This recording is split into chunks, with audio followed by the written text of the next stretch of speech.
ભણવા માટેના 8 આચાર. જ્ઞાનના 8 આચાર છે. તે 8 આચારોનું પાલનપૂર્વક જ્ઞાન ગ્રહણ કરવું જોઈએ. જ્ઞાનના આચારોનું પાલન કર્યા વિના જ્ઞાન ભણવામાં આવે તો એ ફળદાયી બની શકતું નથી. જ્ઞાન ભણવાથી માત્ર શુદ્ધ જ્ઞાનની પ્રાપ્તિ થાય છે અને જ્ઞાનાચારના પાલનથી કેવલ જ્ઞાનની પ્રાપ્તિ થાય છે. યોગ્ય કાળ.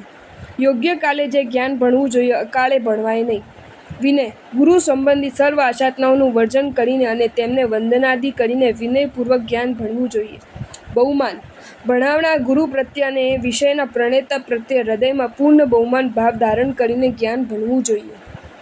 ઉપદાન.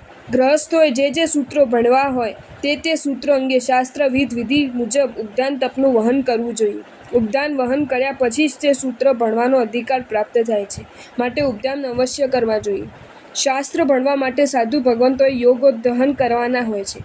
યોગોદ્વહન કર્યા પછી જ તેમને તે શાસ્ત્ર ભણવાનો અધિકાર પ્રાપ્ત થાય છે. અંધીકૃત ચેષ્ટાને દુનિયાદારીના વ્યવહારમાં પણ ગુણો ગણવામાં આવે છે. એવી જ રીતે જૈન શાસનમાં પણ અધિકાર વગર સૂત્રો કે આગમ ભણાવવામાં એ ગુણો ગણાય છે. અર્થાત એમાં જો તમને આ વિડીયો ગમ્યો હોય તો આ વિડીયોને લાઈક કરો અને મારી ચેનલ જૈન ફેક્ટ્સ એન્ડ સ્ટોરીઝને સબસ્ક્રાઈબ કરો. ધન્યવાદ.